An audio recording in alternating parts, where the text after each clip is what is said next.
পেহেলগাম হত্যাকাণ্ডের পর পাক ভারত সীমান্তে বাজছে আরেকটি যুদ্ধের দামামা। যুদ্ধের প্রস্তুতি নিতে ব্যস্ত পরমাণু শক্তিধর দুই দেশ ভারত ও পাকিস্তান। সীমান্তবর্তী অঞ্চলে গেল কয়েকদিন ধরেই সামরিক মহড়া চালাচ্ছে দুদেশের প্রতিরক্ষা বাহিনী।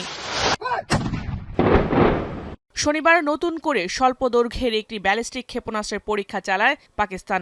আবদালি নামের ওই ক্ষেপণাস্ত্রটি ভূমি থেকে ভূমিতে ৪৫০ কিলোমিটার পর্যন্ত দূরের লক্ষ্যবস্তুকে আঘাত করতে সক্ষম। তাদের এই পরীক্ষা সফল হয়েছে বলে দাবি ইসলামাবাদের।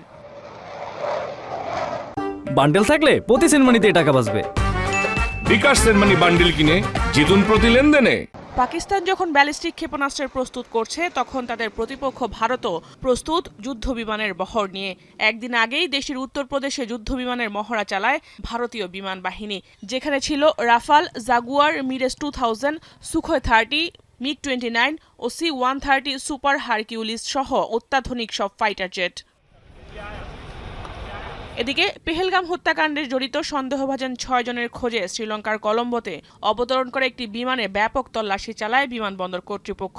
ভারতের দাবি, চেন্নাই থেকে ছেড়ে যাওয়া UL-122 ফ্লাইটটিতে সন্দেহভাজন ৬ সন্ত্রাসী ছিল। মূলত তাদের দেয়া তথ্যের ভিত্তিতে বিমানে তল্লাশি চালায় লঙ্কার বিমান বাহিনী। তবে এয়ারক্রাফটটিতে সন্দেহভাজন কাউকেই পাওয়া যায়নি। শুধু ভারত পাকিস্তান সামরিক বাহিনী যুদ্ধের প্রস্তুতি নিচ্ছে তা নয়, প্রস্তুত হচ্ছে দুই দেশের নিয়ন্ত্রণ রেখা বা লাইন অফ কন্ট্রোলের লাগোয়া গ্রামগুলোর বাসিন্দারাও। যুদ্ধ লেগে গেলে পিছপা হবে না আজাদ কাশ্মীরের জনগণও। हम जब जंग होगी तो इंशाल्लाह हम अपनी फैमिली सेव कर लेंगे। बैंकर हमने बनाए हुए हैं, इसमें सेव हो जाएंगे। ठीक है। दूसरा, हम फौज के साथ हैं, हमारी फैमिलियाँ यहाँ सेव हो जाती हैं। हम थोड़ा सा ये जो चादरों वाले मकान हैं इनमें हम सेव नहीं होते। पहल हम नहीं करेंगे। अगर पहल वो करता है तो उसको ऐसा जवाब मिलेगा कि बच्चा बच्चा कुर्बान हो जाएगा। लेकिन पाकिस्तान की धरती पे किसी किस्म का कोई आंच नहीं आने देंगे इंशाअल्लाह। ভারত নিয়ন্ত্রিত জম্মু কাশ্মীরের কুপওয়ারা, উরি ও আখানুর সহ বিভিন্ন এলাকায় শনিবারও অব্যাহত আছে দুদেশের সেনাবাহিনীর গোলাগুলি। টানা নবম দিনের মতো পাকিস্তানের বিরুদ্ধে অস্ত্রবিরতি লঙ্ঘনের অভিযোগ এনেছে New Delhi.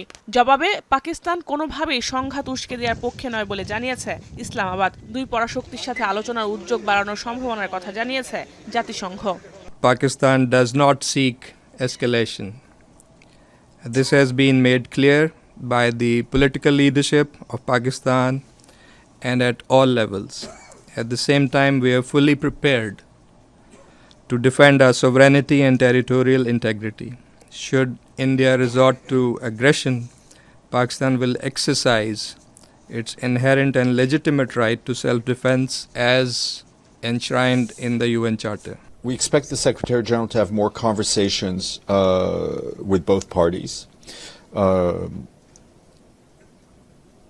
As in any conflict or any, we're not in a conflict, in any situation where there are high tensions between two member states, the Secretary General's good officers are available.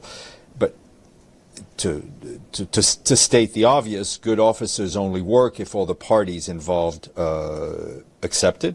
দুদেশের উত্তেজনাপূর্ণ পরিস্থিতির আঁচ লেগেছে অর্থনৈতিক খাতেও। শনিবার পাকিস্তান থেকে সব ধরনের পণ্য আমদানিও নিষিদ্ধ ঘোষণা করেছে ভারত। এর মধ্যেই বার্তা সংস্থা রয়টার্সের খবর, কাশ্মীর ইস্যুতে পাকিস্তানকে অর্থনৈতিকভাবে কোণঠাসা করতে এবার আন্তর্জাতিক সংস্থাগুলোকেও চাপ দিতে শুরু করেছে ভারত সরকার। এরই মধ্যে প্রতিবেশীর জন্য আন্তর্জাতিক মুদ্রা তহবিল IMF এর অর্থ বরাদ্দের সিদ্ধান্ত পুনর্বিবেচনার আহ্বান জানিয়েছে নয়াদিল্লি।